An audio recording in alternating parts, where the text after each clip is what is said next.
defeated Florida 24-20 Saturday, making it only the third win over Florida in head coach Mark Rich's career. How important was the win in validating Georgia's resurgence since their 0-2 start? I definitely think that this win was crucial for Georgia. They validated the fact that they are a powerhouse team and they're one of the teams to beat in the SEC.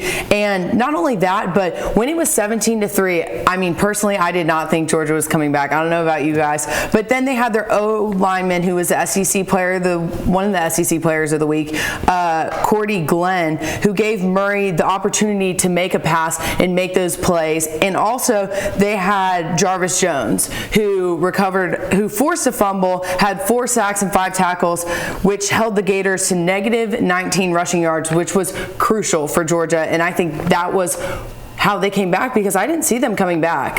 I definitely didn't see them at all, and I'm definitely going to have to pick with you today, because the Bulldogs, they allowed a touchdown in the 4-19 play quarter and gave up 99 yards. I mean, even with the help of Brantley, what went on here? You've been screaming all year, is Brantley, he's missing. Did you see how the team played? The team played a lot better with him. I think Brantley's ankle got progressively worse as it went on. But Georgia, while this win was important for them, did not validate anything. They're just a good team in a down SEC East. Absolutely. Interesting fact about Georgia, only 2 SEC games left against Kentucky and Auburn. They win both those games. South Carolina loses 1. Just like that, Georgia wins the East. I never thought we'd be saying that when they were 0-2. Moving on now to another game. After leading for most of the game, fourth quarter mistakes spoiled a potentially huge win for Vanderbilt over Arkansas.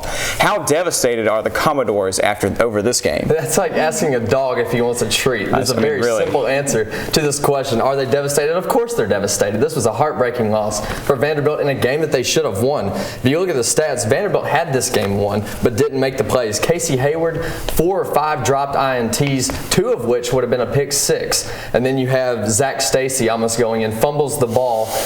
Arkansas recovers it, returns it, I believe it was 94 yards for a touchdown. That's a 15-point swing there. Instead of being 35-20, it's 28-28. But I will say this, if James Franklin continues to recruit and instill this mindset in the Vanderbilt players that, hey, just because we're Vanderbilt, we don't have to take any crap from anybody, they're going to be a good team in years to come and a team to watch out for in the SEC. All I know is that if I was Vanderbilt's kicker, I would probably lock my doors, because people are out for blood. After missing that was pretty bad.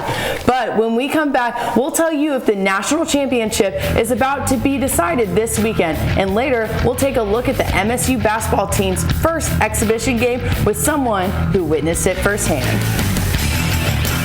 Welcome back. Well, it's finally here, the game that we've all waited for all season. Number 1 LSU versus number 2 Alabama. Some people are calling this the real national championship game. But the simple question everybody has is, who is going to win? A couple of things you got to think about. First of all, Alabama has the home field advantage in this game, which is one of the reasons why I picked them earlier in the year to win. Alabama's defense, first overall in the nation, giving up exactly 6.9 points a game. Only 3 teams this year have scored 10 or more points against Alabama. Penn State, and then also they had a game a few weeks ago.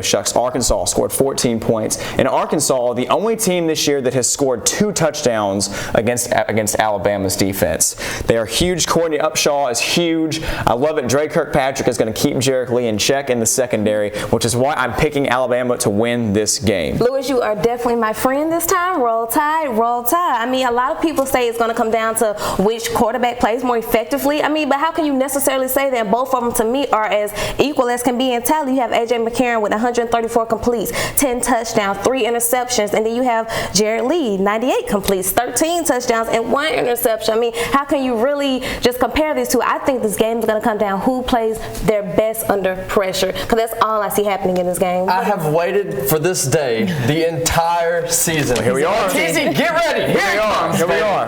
No, LSU wins this game behind a stout run defense. Now, I know by the numbers, Alabama's defense defense is actually better than LSU's. But I think the way that Alabama plays with A.J. McCarron, the conservative approach, the check downs, screen passes, passes out to the flats, the quick outs, I think that plays into a defense like LSU's hands that can stop the run like that, has the speed on the perimeter. A lot of people say that Trent Richardson is the key in this game. I think it's actually going to come down to who can open up the pass game, who can hit the deep threat. Yes, but A.J. McCarron definitely has the ability to throw the ball downfield. We've seen him do it this year. Well, we know Jarrett Lee can, but that's the knock on A.J. McCarron, is that McCarron can't throw the ball well downfield, and when you least expect it, that play action pass will get LSU's defense by surprise. I think for the first time, Jonathan may be flying solo on his pick, because this is team roll tide. I've done that off one. Team roll tide. Come on. But hey, you know what? We'll see. When we come back, Anthony Craven will join us to talk about some MSU basketball, and later